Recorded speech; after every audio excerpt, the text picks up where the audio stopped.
Some of 𝗥𝗲𝗳𝗲𝗲𝗀 says or I say is all conspiracy theories. Now, we have been proved right one more time. The New York Counterintelligence Division of the FBI raided a Chinese police outpost in New York's Manhattan. I'm going to take you through the Chinatown, and these are just a few pictures. It's a beautiful, beautiful place. You can see here, this is in Chinatown looking towards Manhattan. It's like a nice Christmas card, and you can see during daytime that the Manhattan skyline is visible from Chinatown. There was a nondescript building, and I'll give you all the details. If you go and read in the description, there are a few links that tell you about the place itself, why it was raided, what kind of political connections they had, and more importantly, what exactly do these police stations do. So here's one. Here's another view of the Chinatown, and here are some of the stations that New York Times reports, but I'm going to add some more information to you. First of all, in the New York Times article, which again, the link I've given, they said that there were 2 police stations like this in New York, one in Los Angeles, and one other is undisclosed. Well, I'm going to take a bet here that the undisclosed location is San Francisco. Very big Chinatown, very affluent Chinese Americans there. As a matter of fact, San Francisco has a fairly high sprinkling of Chinese Americans. I'm lumping both Taiwanese and People's Republic of China together. They were all brought in during the 1840s to work on railroad projects. They're small enough to put dynamites and escape before the thing exploded. Many died too. That's a story for a different day.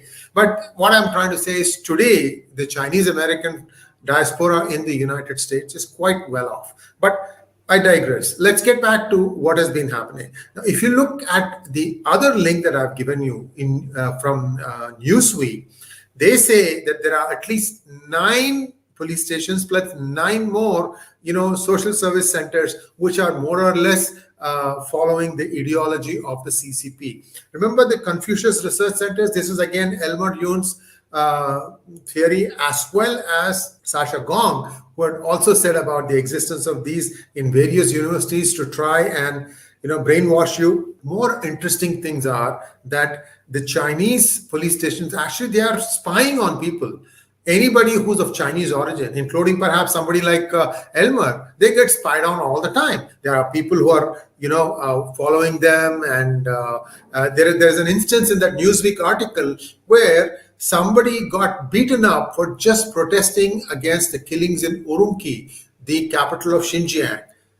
So somebody just appears from nowhere. There is this girl protesting. Somebody just appears from nowhere, bashes her up, and then disappears. Many such people are operating. And what is sad is that this mindless decision by the Biden administration to allow everybody in for a small period of 2 to 3 months, we don't know who all have come into the United States. No paperwork. They can stay in shadows as long as they have funding, which these people manage to get somehow. We have a lot of ghosts, right, going around. In many big cities. In fact, we don't even know how much they are spread in the rural countryside of America.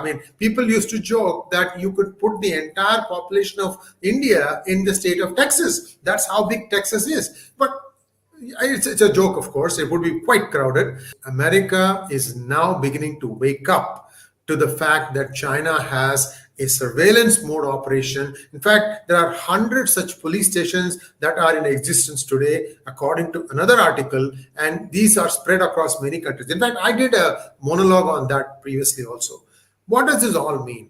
One of the biggest complaints is that those people who used to be part of China and who have either escaped or they have come here to study, and perhaps China wants to do something and they are not doing that, they are being pulled up. Sometimes they are self-deported back. They are forcibly deported back to mainland China to force them to behave according to what their role is. Sometimes the family is threatened while the worker wants to say, let us say he's working in Zambia or Zimbabwe or some remote part of Africa and he wants to escape that. Then they essentially find him, hunt him down wherever he is, and then read him the riot act saying that your family will be taken care of if you don't come back to finish your job. Now, you put this on one side. On the other side, now in Balochistan, they are taking aim at Chinese workers who are working in various projects that the CCP or China has commissioned. And they are scared because you have had 4 or 5 instances where these people were blown to smithereens. Recent one was that there were some people working in a dam and they've been all chased away, and we don't know who did it, whether it is KPK or TTP or the Baloch Liberation Army. We don't know. But the point is, across Pakistan, there is deep hatred for the Chinese workers. So they feel fearful for their lives.